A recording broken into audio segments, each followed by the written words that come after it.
Good afternoon, everyone. My name is Mark Dirks, and on behalf of ACRL and Choice, I'd like to welcome you to today's program, APCs in the Wild, exploring funding streams for an accelerated transition to open access, which is sponsored by Springer Nature.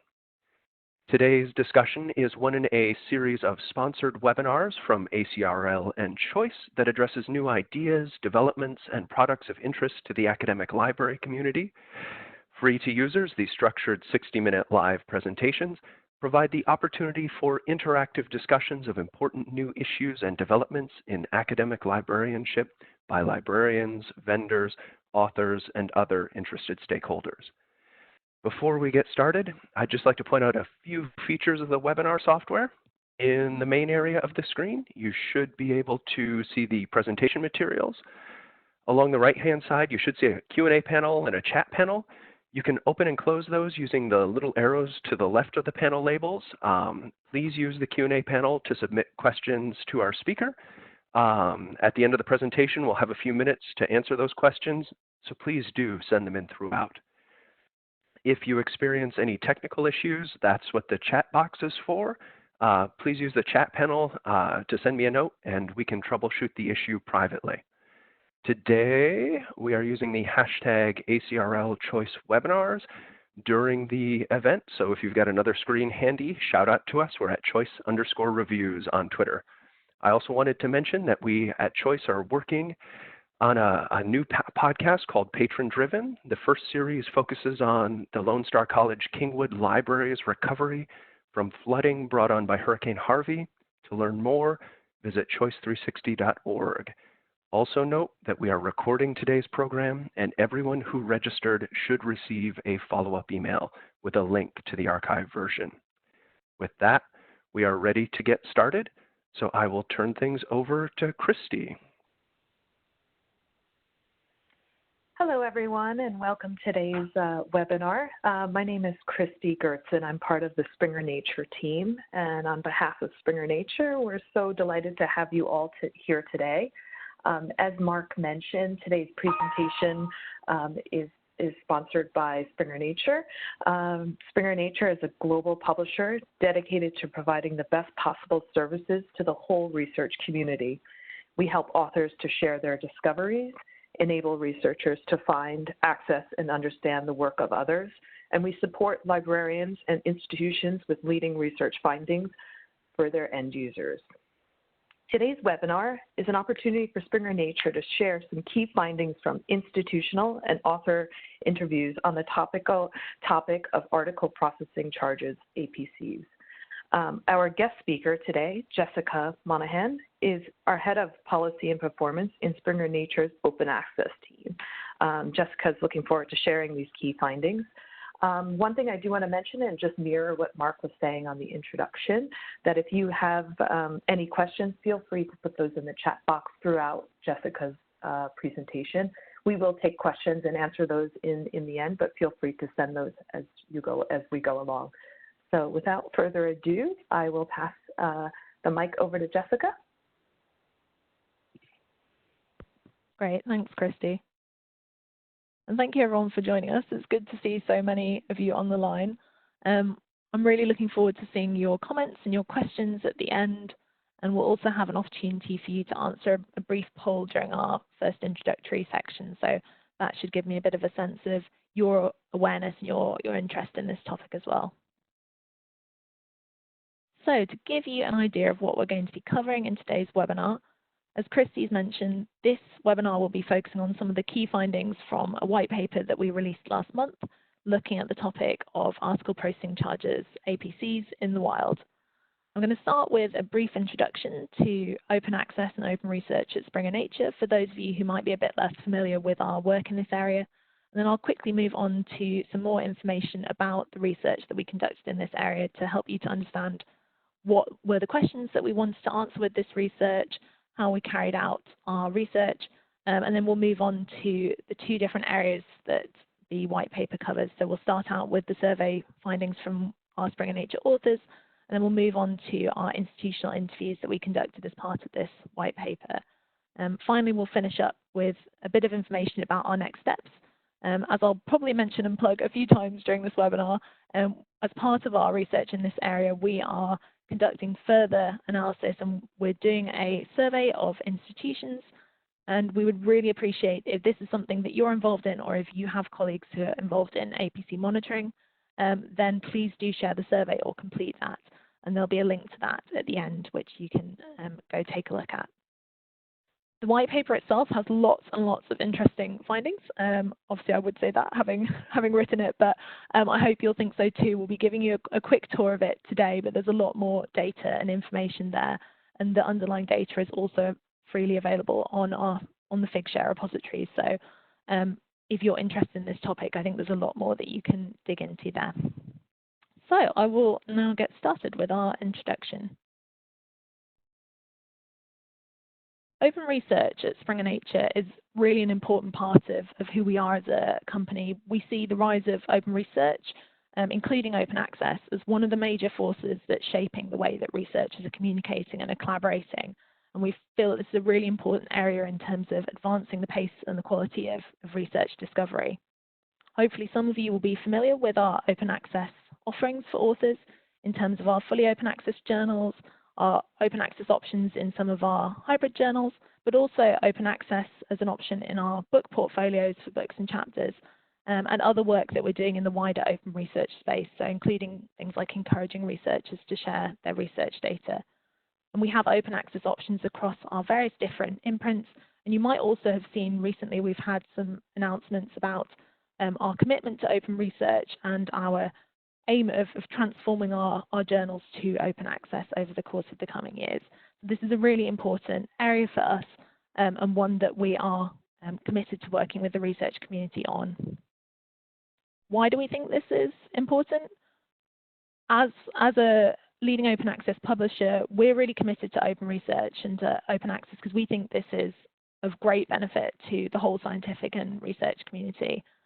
We've conducted various different studies, which I won't be talking about today, but which you can find on our springernature.com open research site, looking at the impact of open access on authors who are sharing their research in this way, the way in which it can increase access to and reuse of content, but also the many ways in which it helps to facilitate collaboration, increase appreciation of research, and also I think perhaps potentially of particular importance and something we're very aware of in the current strange situation that we all find ourselves in.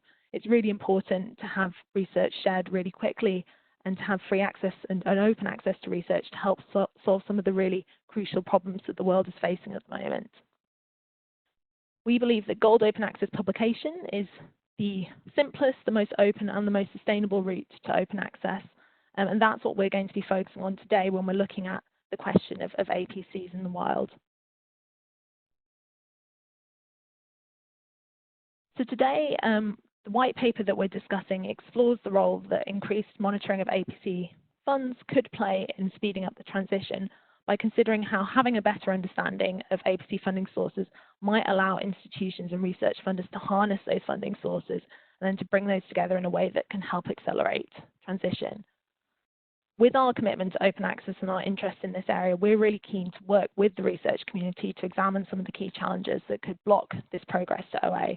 And we're certainly conscious from talking to authors, from talking to institutions and research funders, that the complexity of finding funding for open access and of all the different stakeholders that are potentially involved in this process is a challenge, and it's something that I think we all need to understand more about. And so that's something that we're hoping to contribute to with our research in this area. When we set out to conduct this research, we started out with a survey of Springer Nature authors. So we spoke to over 1,000 of our open access authors during the course of last year, and then we followed this up with interviews with 16 institutions, and hoping then as our next step to follow that up with our institutional survey, which will really help to build on what we've learned already in this area.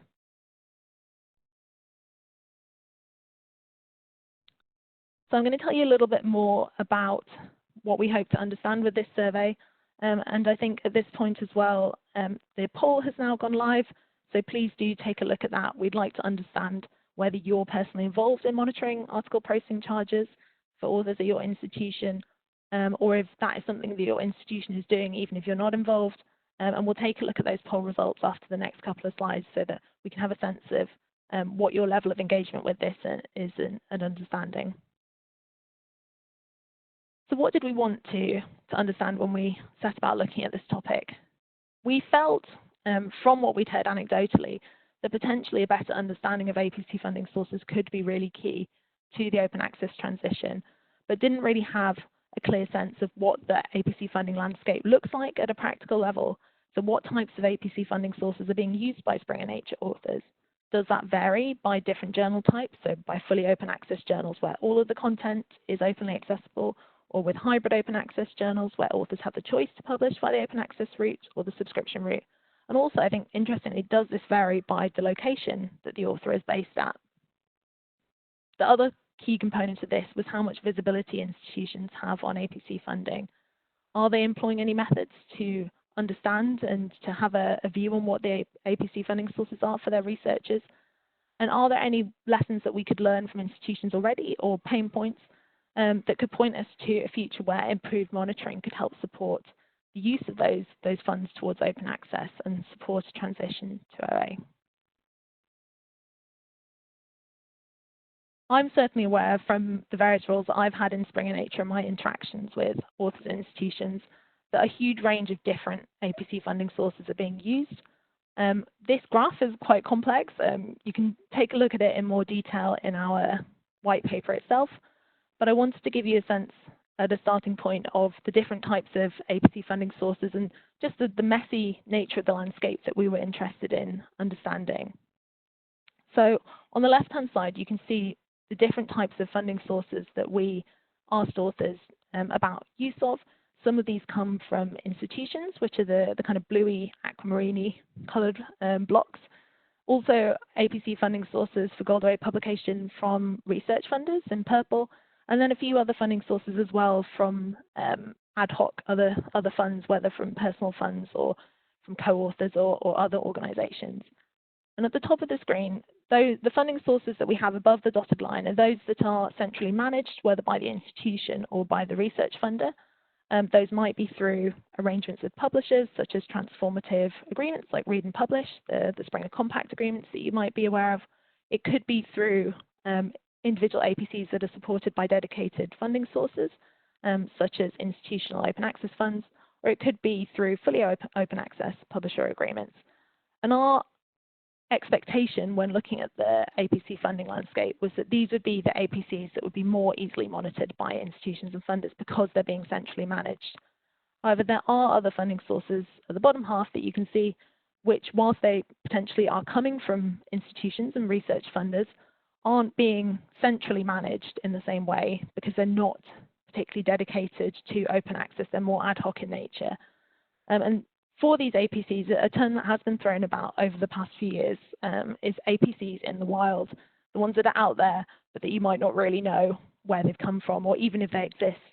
And our supposition when we were starting our research was that these APCs in the wild would be less easily monitored by institutions or by research funders.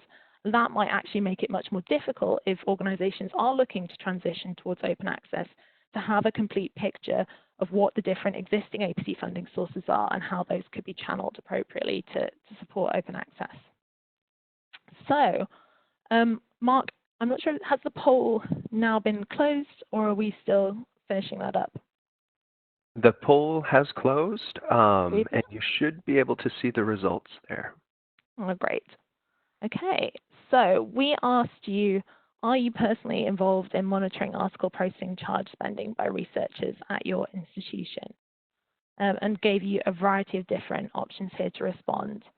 It looks like the majority of you who answered gave us answer C, which was no, my institution does not monitor APCs as far as I know. So that's quite interesting because I think one of the things that I'll come to when we're talking through our results is the fact that whilst we've interviewed a selection of institutions and we've been able to learn from them, we're very aware that there is a really varied picture out there globally and that potentially some of the institutions that we've spoken to are the ones who are more engaged in this process. So knowing that amongst those of you who are on the call, quite a lot of you aren't involved in this at the moment is actually really interesting. And I think if you're able to complete the survey, then that would be great to have that recorded in a more formal way so that we can understand potentially how that might break down geographically and other kind of information that we can get. We do also have 43 of you who say that your institution does monitor APCs, but you're not personally involved in that, and 13 of us on the call who are involved in APC monitoring. So I'm hoping that you'll have some interesting questions and comments that you can share when we get to the end of the presentation, because I'd love to hear your thoughts on this topic. We also had 16 people who said that they were not sure what's meant by monitoring APCs. I do think that's a very fair point, because it can mean quite different things to different people. Broadly, what I would mean when I'm talking about monitoring APCs is if an institution is trying to keep track at an individual article level of the different articles that are published by their authors via the Gold Open Access route, whether that's in a fully open access journal or via Gold Open Access in a hybrid journal, and to understand what was spent on the article processing charge that is paid in order for that article to be immediately openly accessible, rather than institutions and researchers having to pay a subscription to access the content, and potentially even going a step further than that, understanding not just how much of an article processing charge was paid, but who or what was the funding source that was used to pay that APC. And I think different institutions are at different stages and different levels of doing that. So monitoring APCs might look quite different for one institution to another, and that's something that we are really interested as well in understanding with our survey, to see what that might look like for different organizations and what the challenges are, or the enablers.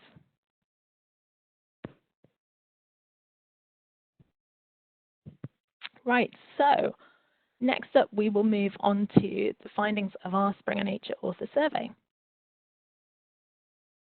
So we conducted this survey as part of our author satisfaction survey that goes out to researchers when they have published an article in one of our journals, and asks them to give feedback on various different elements of the publication process.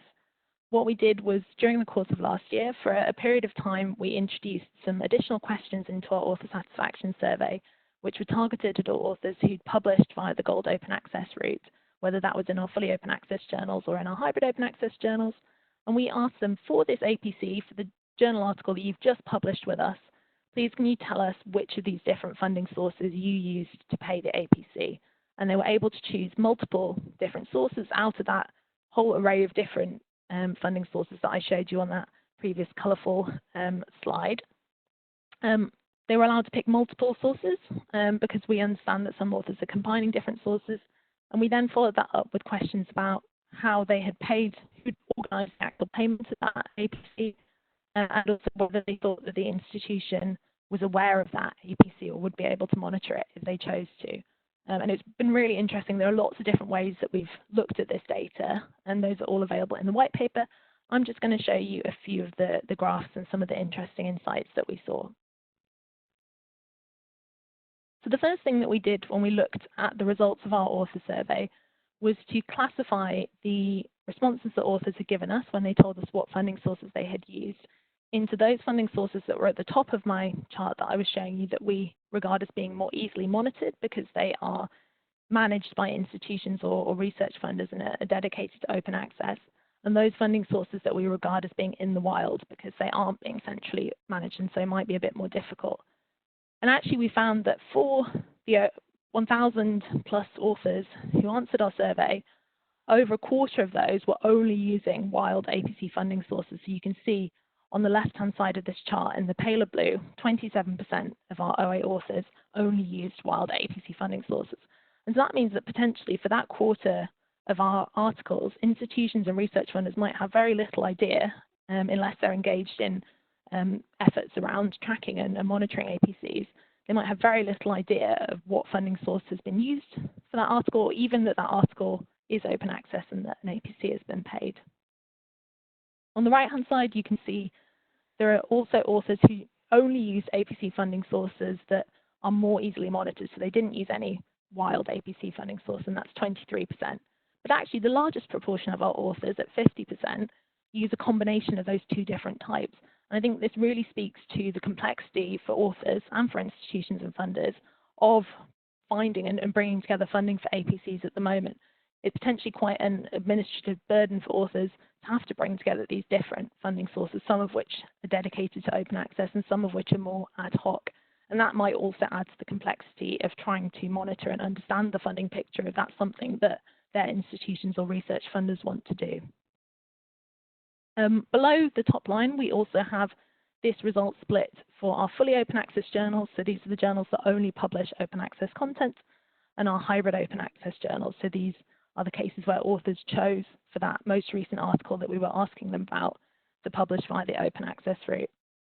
And you'll see that for our fully open access journals, there's a higher proportion of authors who only use wild funding sources, whereas for our hybrid open access journals, there's a much lower proportion, and in fact, over half of authors were not using any wild APC funding sources.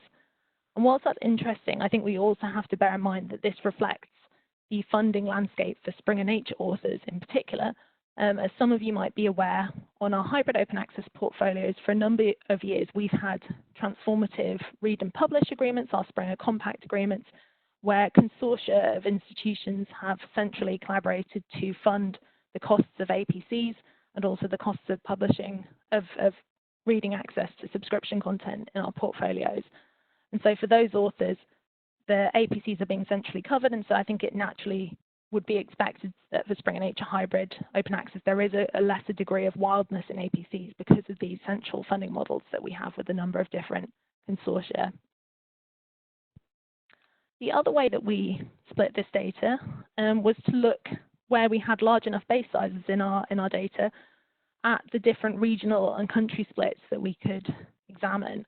Unfortunately, we aren't able to look at every individual country or every region because for some groups of authors, we don't have a high enough number to be able to reliably interpret the results as fairly representative of that country or region. But if you are interested, we do have the raw data available, linked from our white paper itself. So you can go look at that at a more granular level, but I would certainly recommend some caution in how we do that because obviously the higher the number of authors we have from particular regions, the more representative it is. So taking a look at this graph, we have the same kind of breakdown of only wild funding sources, mixed use of funding sources, and only more easily monitored sources. And this is split according to different regions. So we have the UK, Germany, and rest of Europe at the bottom, North America in the middle, and then China, rest of Asia, and the rest of the world up near the top. And you'll probably notice that for the UK, for example, the picture is actually quite different. For North America, we have only 13% of authors using only wild APC funding sources, and actually 50% of authors using APC funding sources that are much more easily monitored. Whereas for North America, we actually have 35% of authors who are only using wild funding sources. And I think this really reflects the fact that open access policies and funding mechanisms have really varied globally. The research funders and institutions of different areas are taking different approaches and historically have had different levels of investment in dedicating funds to open access and in requiring their authors to make their research openly accessible. And that has an impact when we look at the funding environment that authors are living in when they're trying to publish their research on the extent to which APC funding might be wild or might be more easily understood. So I think this is really interesting. It speaks to potentially different challenges that different regions might have at this stage if they're looking to understand APC funding sources, but also the different experiences of authors as well.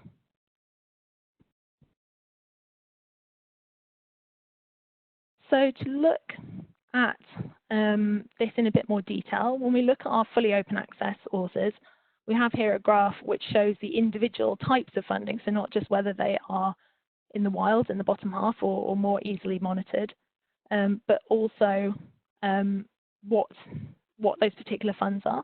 I can just see, and I'm sorry, I definitely should have covered this right at the beginning, but a message from one of our respondents to please define an article processing charge. So very sorry, that definitely should have been there up front because I've been using that all the way through. So for the open access publication route, where authors choose to make their research immediately openly accessible, whether that's in a fully open access journal or in a hybrid open access journal, the funding of that immediate access is done via an article processing charge. And this is the payment from usually from the researcher's research funder or their institution to cover the costs of all the different publishing services that are delivered by the publisher. And that means that instead of anyone who wants to access the article having to pay for a subscription charge or be a member of an institution that has a subscription to the journal, that content is immediately accessible to all researchers. So it's a different kind of business model rather than subscriptions. It's paying for publishing services once on behalf of the author and then that being accessible. In our survey, we did have some definitions of various different questions, but I think it's also a good point that is being made by one of our listeners that sometimes researchers don't know what the difference is between hybrid open access or fully open access or what APCs are as well. I would imagine that the authors who chose to answer these questions may have been slightly self-selecting in terms of their understanding of open access and of APCs, but also given that they are authors who have just gone through the process of having to pay an APC themselves, hopefully they have this better understanding of what an APC is as well.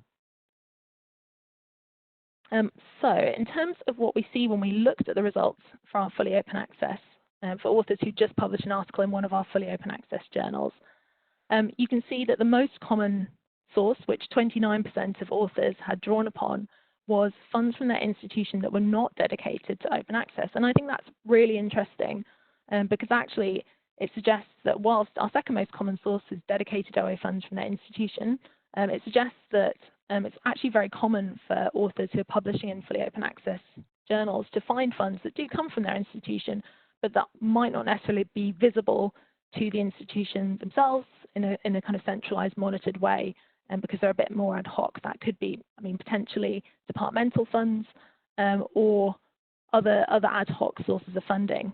But also interestingly, below that, you can see in the two purple bars that use of main research grant funds is also very common for authors in open access journals. And so I think there is some potential here. We have nearly 1 in 3 fully OA authors using institutional funds from non-dedicated sources, and also over a quarter of authors using funding from research funders.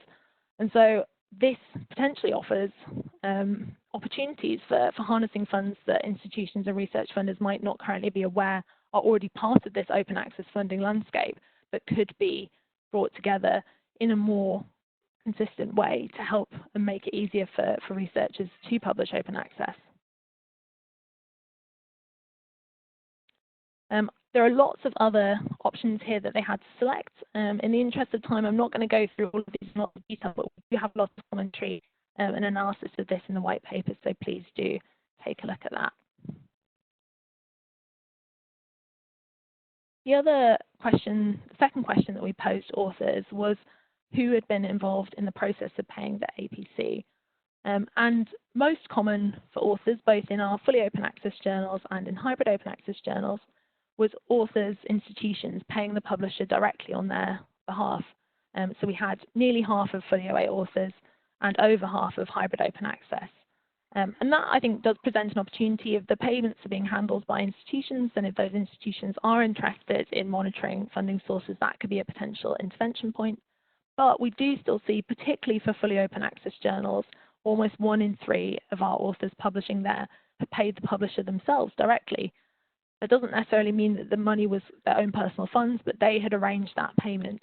And that might be an area where institutions could find it more challenging to monitor funding for those articles, as well as it presenting an additional administrative burden for authors to have to arrange that payment as an additional step that they have to go through as part of the publishing process. We also had questions in the survey looking at whether authors believe that their institution would be able to monitor their APC. I haven't included those here, but there is quite a lot of interesting kind of insight there, particularly kind of breakdowns by geographical regions as well. So do go and have a look at that afterwards.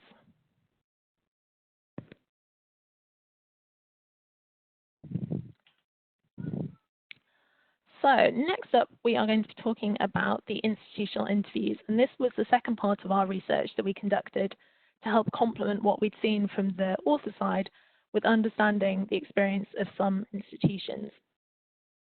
We worked with consultants to conduct interviews with 16 institutions, and these were from a range of different countries and regions around the world. You'll see from this list we had respondents from Australia, we also had China, in Europe we had Austria, the Netherlands, Norway, Sweden, and the UK, and we also had a number of respondents from the USA and one from Qatar as well, so quite a mix. And whilst we are aware this is still a very small pool of respondents, it was interesting to see the variation, and this is where we would really like with our survey to be able to expand and build on these interview insights in a more global and comprehensive way so that we can see what the regional trends are and what the feedback is from the institutional and library community as a whole.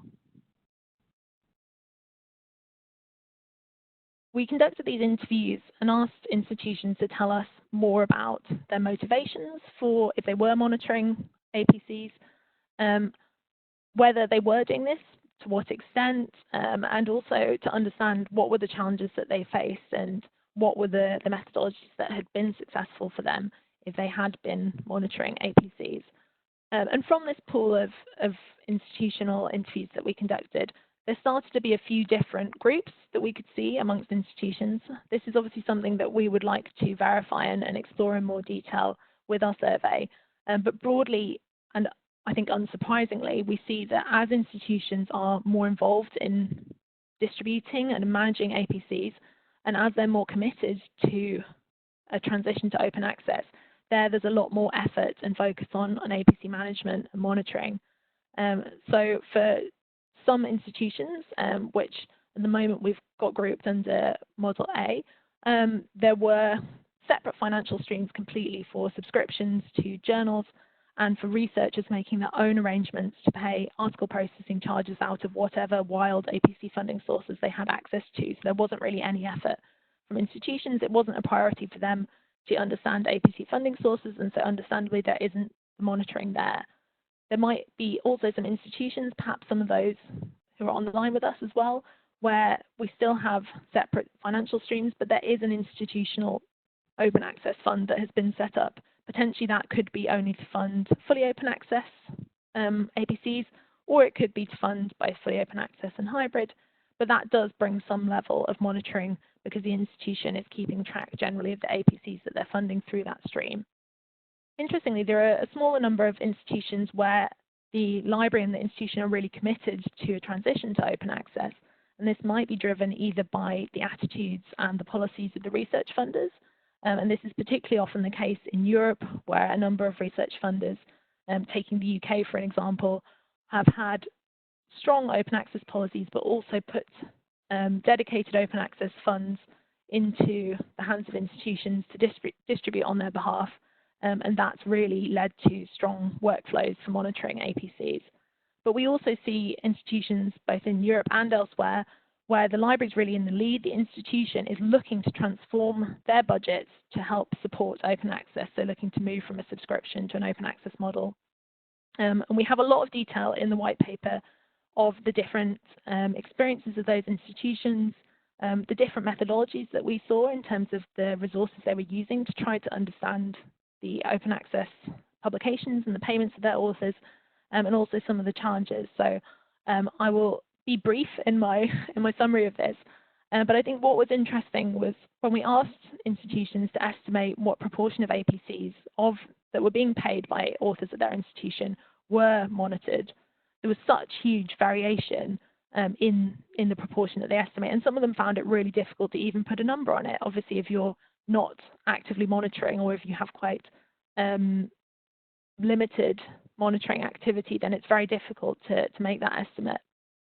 What we heard from almost all institutions is that they do find where they're involved in APC monitoring, that it can be a real bureaucratic headache. It can be quite a manual process involving trying to identify articles using different abstracting and indexing services, trying to chase up with authors to understand about APC payments, and using lots of different methods really to try and get a handle on what the funding sources might be. One interviewee that we spoke to estimated that they'd actually been very successful and that they thought their institution was able to track more than 95% of APCs that were being paid by authors of that institution. But this was an institution that had had coordinated APC tracking for several years, so it was quite a long way down this path. At the other end, we had another interview where the interviewee said that they thought the vast majority of APC payments fall outside of the view of the library and of the institution. And my guess is that that's probably more representative than for institutions that are feeling that they're more successful in terms of monitoring. But that is something that we would like to understand in more detail through hearing from the experiences of a wider range of institutions and libraries. On a more positive note, having been talking about some of the challenges and the complexities of APC monitoring and of APC funding, what we did hear from some institutions is that they've managed to identify mechanisms that have been quite successful in terms of APC tracking, and that has potentially offered them opportunities to bring together funding sources, whether that's to support publisher open access agreements or institutional open access funds. For some institutions, that came in the form of policy requirements, so asking authors to inform the institution about their open access publications and their APC expenditure. But we also saw some more technical solutions which weren't so dependent on author self-reporting, that were around using financial codes. So where APCs were being paid, asking the payee to use a particular financial code, particularly I think successful where the APCs are being paid by members of the university administrative or library teams. And 2 universities reported they'd had really positive results with that. But actually another university had tried to implement that and found that it hadn't been as successful. So I think it does speak to the fact that what works in some circumstances and in certain university setups might not be suitable for all, and there might need to be a whole range of different solutions or approaches to this. And we'd really like to understand a bit more about this and why things are working for certain organizations and not for others. Another institution was planning to set up an APC payment hub. So rather than having APCs paid potentially by authors or by lots of different members of the institution, to have one central workflow for organizing APC payments that would give them much more visibility on this. And as I mentioned, a number of the institutions that we spoke to already had agreements with publishers that centralize and fund the costs of APCs at an aggregate level for the researchers of that institution. And they spoke really positively, and obviously that's really nice for us to hear as a publisher that has led in the development of open access publisher agreements. They spoke very positively about the impact of that in terms of reducing the number of micropayments, so rather than having to pay lots of individual APCs, being able to fund those centrally, and also really, I think critically for the topic that we're talking about, the clarity that gave them on APC funding, because they know for those articles what the funding sources have been. But the challenge of that is, I think, especially something that we're aware of on many negotiations that we have with consortium, with institutions and research funders, is that in order to facilitate agreements, or also for institutions or funders who want to consolidate funding and set up independent central open access funds, it's clear, I think, that institutions and research funders need to understand the different existing complex funding sources that are being used to support APCs in order to be able to potentially bring those together and pay for open access in a more centralized way. And so that can present a challenge, because for the institutions and the research funders that have been able to do that, there are huge benefits, but to get to that point, there is that first effort of needing to have this better picture of APC funding sources. And I think something that we've particularly seen in that is maybe more challenging for agreements for fully open access journals than it is for hybrid open access, is that with hybrid open access agreements, because hybrid journals have, for a lot of their content, traditionally been supported by subscriptions from institutions, that gives one quite large source of funding that can then be utilized and can be flipped to support the cost of open access publication. Whereas for fully open access journals, because there are no subscriptions to the content, because all of the content is open access, those consortia and institutions that are interested in supporting APCs and fully open access journals, whether that's through open access funds or whether that's through publisher agreements, don't have one easy source that they can draw on and can transform. They instead need to look to a whole range of different sources. And we really saw that, I think, in the earlier slides when we were looking at our responses from authors in fully open access journals, the whole range of different sources that they're currently using. So lots, I think, to consider. Right, so I'll come now to my final section of wrap-up so that we have plenty of time for your questions. Just to recap, there are lots more insights in the white paper itself, but the key points that I would hope that a reader would take away and that hopefully you've had the chance to kind of absorb in part in our webinar today is that this has confirmed our expectation that APC funding is very complex. Authors are using a wide range of different funding sources, and they're often using different funding sources in combination, which just makes that extra bit harder to understand. This may mean that where institutions and research funders are interested in monitoring, that can be a challenge because many APCs are still in the wild, particularly for fully open access journals. But the fact that authors are using wild APC funding sources from outside of library budgets or dedicated open access funds could present an opportunity for organisations who want to harness funding streams to support OA. If they can get a handle on what those funding sources are, there could be opportunities to bring those together. Publisher open access agreements offer one route to do that, to facilitate monitoring and to reduce the administrative burden, but they do require that understanding of funding streams as a kind of necessary first step. So what we believe, having conducted these interviews and looked at the results of our findings from authors, is that it would be helpful for institutions and also for research funders, because they are a crucial part of this picture and often one that I think gets forgotten or is less visible. It's very important for these organisations to have this comprehensive view of existing APC funding sources if they're interested in supporting an open access transition. And it's great to see that there have been some success stories where institutions are interested in doing this and have found ways that work for them to help monitor APC funding sources. But there is still more for us to learn, and we know it's still a challenge for a lot of organisations. So in my final plug for our institutional survey, we would love it if you could take 5 to 10 minutes of your time if you are involved in APC monitoring yourself, or to pass on this survey to your colleagues who are involved in APC monitoring. There are a number of questions in there which build on the different talking points that I've been discussing today in terms of understanding from institutions whether monitoring APCs is a priority for them, what extent they think they are managing to monitor APCs, and what are the different methodologies that they're using to try to do this and the different challenges that they're facing. So please do take a bit of time to have a look at the white paper, to answer our survey, and we will be sharing the results of that as a follow-up to this white paper. I will leave it there. Just say thank you very much, all of you, for listening, and I would love to hear your questions and your comments.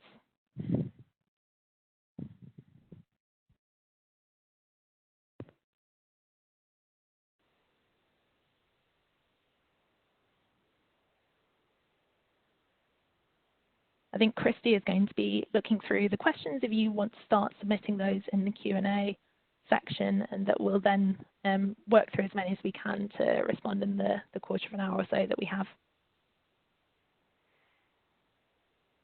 Thanks, everyone.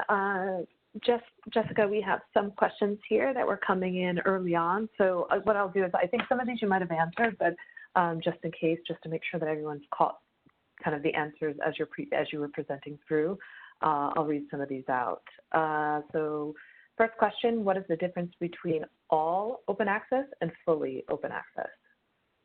Great, yes, I'll take us back to that slide and just explain that point. So I think we are talking about this slide 10. In our survey, we asked authors who'd published in fully open access journals and also authors who published via the open access route in hybrid journals. We have those two split out at the bottom of this chart, and the two of those answers combined at the top give us the results for all open access authors that were surveyed in this study.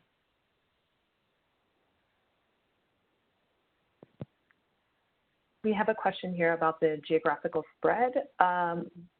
There's interest in the breakdown of what North America included as far as models of research in higher education are significantly different among those three countries. So does North America also include Canada in your presentation?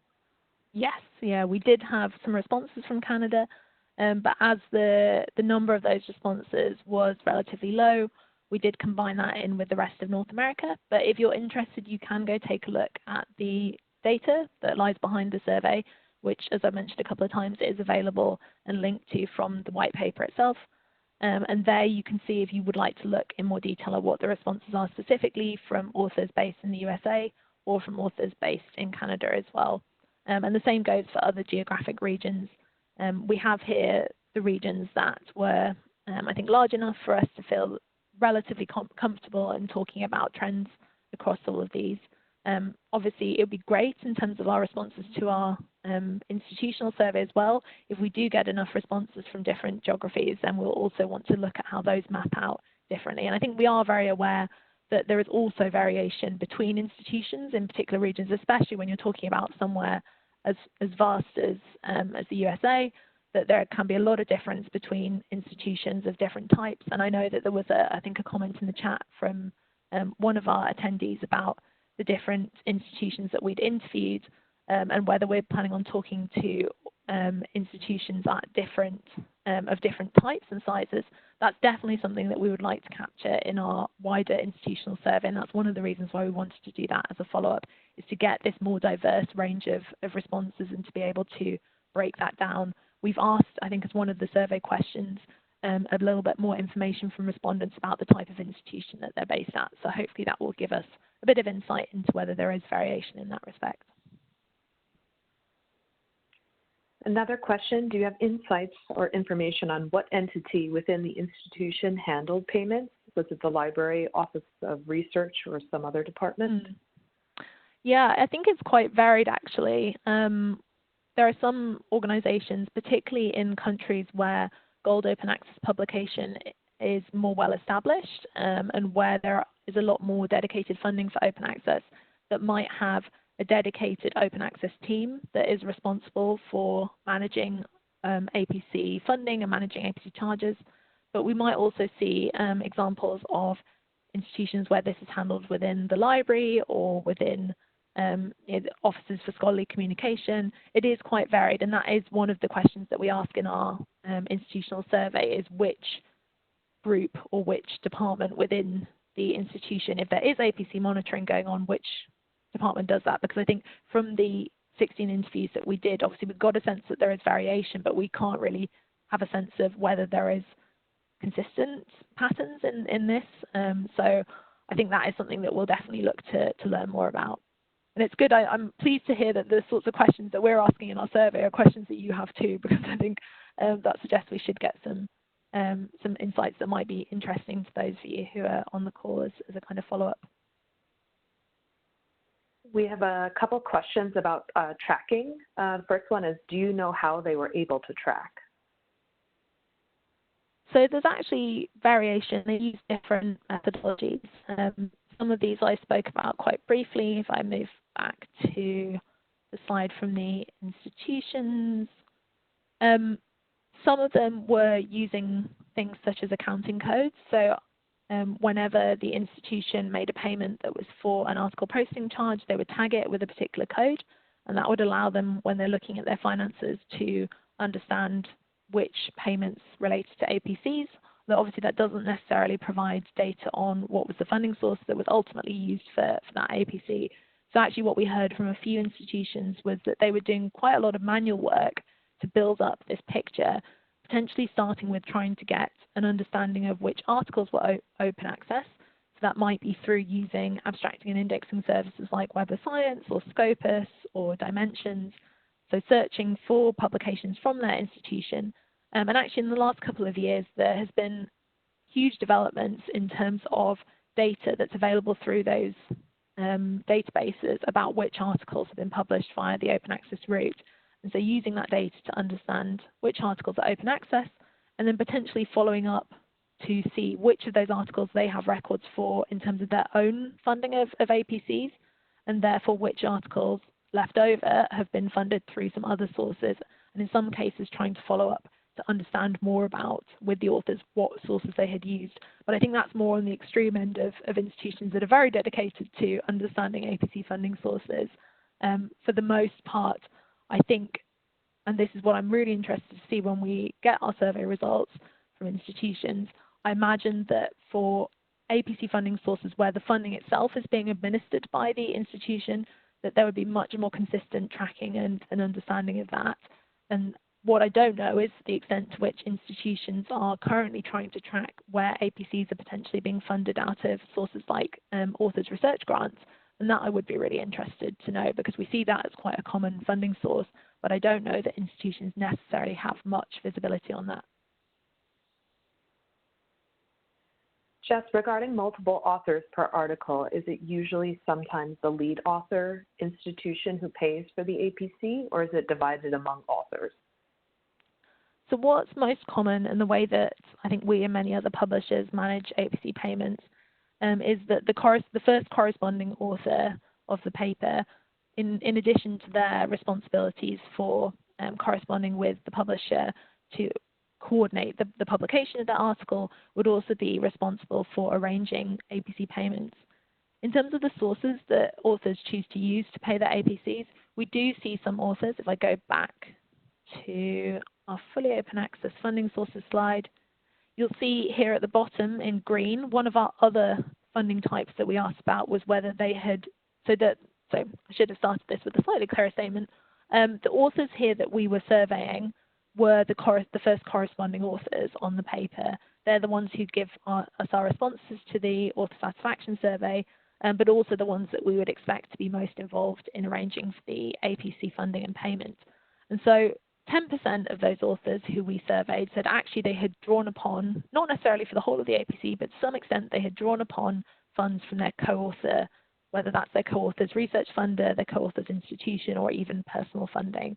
So it does happen, but I think in the majority of cases, it's the first corresponding author would tend to use their own funding sources. And actually, I believe that some institutional funds, in order to help try and kind of manage the distribution of APC payments where there is co-authorship from institutions, from different institutions, do sometimes have requirements around use of the APC funds where they're only willing to fund articles that have a corresponding author from their institution. And that is also the way that our existing transformative agreements, our compact arrangements, work as well. They're based on the first corresponding author's affiliation.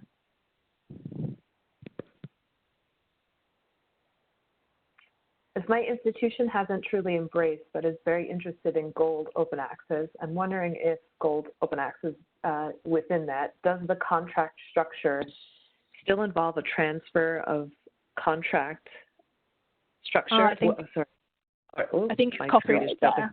Yeah. Yeah, or is it transitioned into a license to publish for organizations like yours? Yeah, that's a really good question. It's something that I think research funders are also very interested in. For all of our open access publications, we do not take copyright from authors. We just use a license to publish. That's also the case for our subscription articles published where they're original research in our Nature Research portfolios. And it's something that we're moving towards for our other portfolios, so for many of our journals that are published under the Springer imprint as well. Ultimately, we're trying to move away from copyright transfer and just towards transfer of the rights that we need in order to be able to publish and to defend research against infringement of the author's rights. Another question, do you have any recommendations for talking to higher ups in the institution about these issues? Right now, I'm a librarian and I have one researcher contact me about this, but I wonder how we can do the work to educate funders at the university. Yeah, great question. I know it can sometimes be difficult with the many different priorities and demands on time. One of the things that we're trying to do and that we hope will be helpful in those sorts of conversations is by producing research like this. So obviously this research looks at the funding streams, but we also have research that we've done that looks at the benefits of open access publication. We did a study where we looked at authors who had published in our hybrid open access journals, and we compared the usage and the sharing of and the building on of articles published in hybrid journals. We compared what that was for the open access articles in those journals against the subscription access, and we saw great benefits in terms of increased usage for those articles that have been published via the Gold Open Access route. So I would certainly suggest taking a look at some of that research, because I think those make really helpful talking points in terms of the benefits for the institution, the benefits for the researchers, if they're able to support open access in a more structured way, then that could really help to expose the research of those authors at the institution, as well as generally supporting faster sharing and wider access to research as a whole. So I think hopefully there are some talking points there in terms of why we think and why hopefully others think that this is a really beneficial thing to be supporting. And then hopefully this research that we have in terms of the APC funding streams could suggest some areas or some issues that might be considered when it comes to looking at APC funding streams and thinking about next steps. And we will obviously have our follow-up research from this. And then for institutions that are interested in discussing this further, we have our partner engagement team who work with institutions to discuss their open access needs and to talk about potential agreements. So if you get to the point where you are interested in exploring that a bit further, then on our springnh.com open research site, we have a page where there are all the different regional contacts for our institutional and partner engagement who you can reach out to discuss. Jessica, do you have information on how authors are funding review articles? Interesting. Yeah, so review articles are included in our existing transformative read and publish agreements, our compact agreements, alongside original research. So that is one way of funding review articles. I believe that some institutional funds are also not specific in terms of the types of content, in terms of article types that they support, but I know that there also are some funds that are more dedicated to original research. And the same goes actually when you look not so much at the funding side, but at policies from research funders where they do have requirements about sharing of research that might be more focused on the primary research side of things. But generally, I think we've certainly seen a lot of success with our agreements with institutions in helping to fund this, because for review articles, potentially, obviously, those might not have dedicated research funding. So I think there are ways that institutions can support that, whether that's through their funds or through their agreements with publishers. And we do also have agreements, I didn't mention earlier, but one of our more recent agreements in Sweden with the Swedish consortium BIBSAM also involves 4 of the national Swedish research funders. And so they have put in funds alongside those from the institutions, and that's been really important in helping to enable this agreement, which is currently funding publications for Swedish researchers in Springer Nature, hybrid and fully open access journals. Jess, I think this expands a little bit on what you just spoke on. Is there any information on how APCs and open access articles are attributed by institution? Typically, an institution will count an open publication from an author that's part of that institution, even if the APC was paid by a collaborator. Mm-hmm. Yeah, and I think this speaks to different ways in which institutions might be thinking about their publications, and different ways there might be different views that are more appropriate depending on what the questions are that they're asking. So if an institution is interested in understanding what proportion of content that has been published that involves our researchers is open access, then I certainly would imagine that they would be looking at papers that have co-authors as well as corresponding authors from their institution. If they're looking at it more from a APC funding perspective, then based on the way that historically and to now APC funding streams have tended to work, they might want to focus just on the papers that have corresponding authors from their institution, and that's where it can get a bit more tricky. I know from my own experience of looking at this that data in abstracting and indexing services doesn't necessarily differentiate between when you're filtering for articles from a certain institution, doesn't necessarily differentiate between corresponding and co-author status. This is something that once we get into negotiations with institutions and consortia and funders, we're able to use our own data, and it is quite a manual and kind of involved process, but we are able to provide data that is broken down in this way. But because of the effort that is involved, that's obviously something we do as part of our negotiation process, and not something that is kind of available as a sort of ad hoc report. So I think it would potentially be some effort, but hopefully something also that we can kind of consider as part of our follow-up research? Is that one of the potential barriers that institutions would be facing if they were trying to understand their APC spend? And Jessica, we're coming up close to the top of the hour, so I think we'll just have a couple more questions. One common question is about waivers from APCs or negotiating of a lower APC. My understanding for an author in North America is that it is not useful to ask about waivers, maybe as it once was. Yeah, I'm happy to speak to that. Springer Nature has a very clear APC waiver policy on our open research site, and this actually supports, it's for our fully open access journals, because for authors publishing in our hybrid journals, they have the choice of open access or subscription publishing routes, and so we don't provide APC waivers because authors who don't have funds can still choose the subscription route. But for our authors publishing in our fully open access journals, we would never want to block an author from being able to publish in that journal and reach that journal's audience simply because they lacked APC funding. So we do have a waiver policy. We have, on the one hand, a regional country-based waiver policy, and this is based on the World Bank definitions of low-income and lower-middle-income countries and on GDP levels. So for certain countries, authors are guaranteed that if they request a waiver or a discount that they will receive that. But authors who aren't from those countries can still request a discretionary waiver, and then we will ask them to provide us with a bit more information about their funding circumstances. And once we have that information, then if they are unable to pay the APC, then we can grant the appropriate discount or waiver. And we certainly do see discounts and waivers for authors based in the United States. It's certainly not a problem or a challenge that's limited to lower income countries. And it's actually one of the areas, although we aren't exploring it in this white paper, that I would like to explore in future research, is thinking about funding challenges and perhaps discrepancies in funding availability for either different regions, but also for authors maybe in certain disciplines like humanities and social sciences who might not have such ready access to research funding that they can use for APCs. But actually that is one of the areas where we've seen great successes with our centralized funding agreements with institutions, because with those, in one of our other white papers that I contributed to where we looked at the UK, we saw massive increases in open access uptake from humanities and social sciences authors once we had our UK compact agreement in place, because those authors had their funding covered centrally by the consortia, and so they didn't have to worry about APC funds.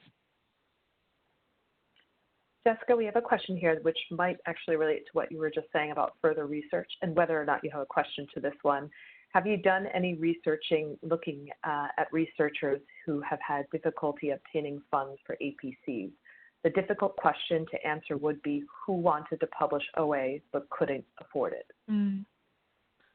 Yeah, that's really interesting. One of the questions that we have posed in our author surveys previously is to ask authors, have you published via the open access route? And then for those authors who haven't published via the open access route, what were the reasons that you haven't done so? And one of the factors that is included there is challenges in accessing APC funding. And whilst I can't remember off the top of my head what the actual stat was for that, I'm afraid, I definitely remember that that was a contributing factor. And so we're very much aware that if we want to transition to open access, making life as easy as possible for researchers in terms of them not having to worry about finding funds is a really crucial part of it. And I think that's one of the reasons why we're interested in this complexity of funding streams, because we see real promise if you can bring together different funding streams to make life a lot easier for researchers. So the question isn't, can I fund this APC in order to publish open access? It's why wouldn't I publish open access, because there are all of these benefits and there is no extra burden for those authors. This is a good question, actually kind of touches and leads off of what you just said, Jessica. What are the most important incentives to transition to 100% or at least a high percentage of open access publishing?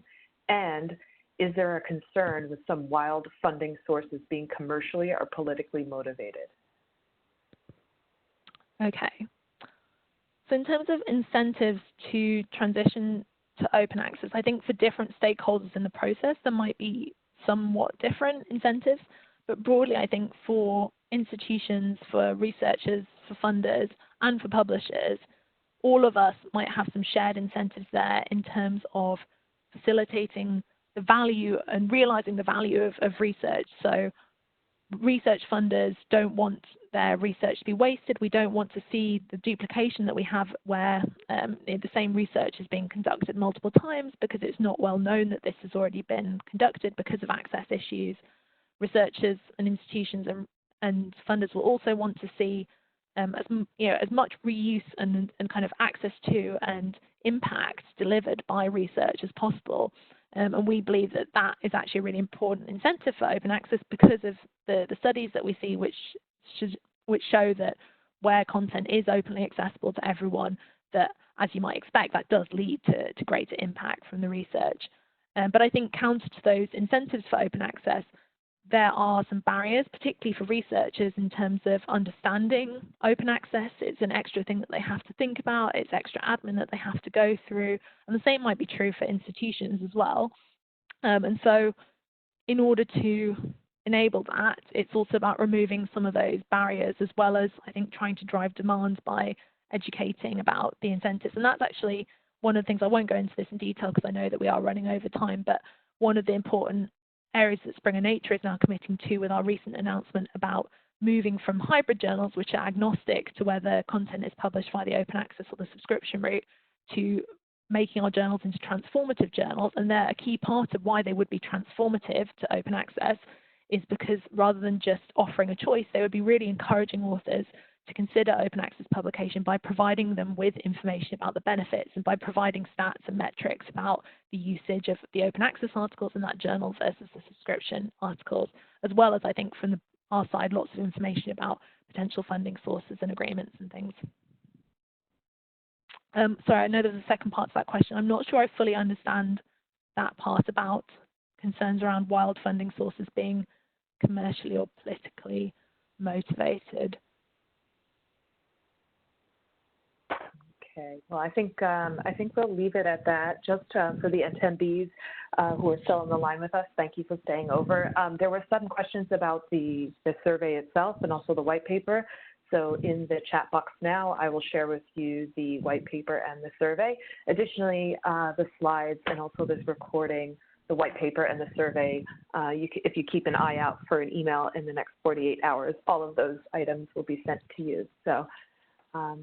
Thank you for your questions, and thanks, Jessica, for your presentation. Then, Mark, you wanted to jump in? Sure. Thank you, Christy. And again, I would just echo Christy's thank you to Jessica for taking the time to present today and to share all of this information. There's a lot here, so thank you so much for doing that. Oh, it's been great. Thank you very much for having me. And I think from all the questions that we've seen, I'm really pleased to kind of see the interest and the engagement in this. Thank you everyone for joining. I think absolutely there's been a lot of engagement. I would just remind folks out there, as Christy said, we did record the session today, so look out for that recording. It should be coming out to you shortly. And I would just remind folks, too, that there is a link in your chat box to a survey that you can take, multiple surveys today, to a survey that you can take to let us know how the webinar went for you. If you could take just 5 minutes or less to respond to that, we would really appreciate that. Thank you to everyone out there for jumping in today and listening into the presentation. We appreciate your time, and we hope that you will join us again soon for another presentation. Thanks, everybody. Bye-bye.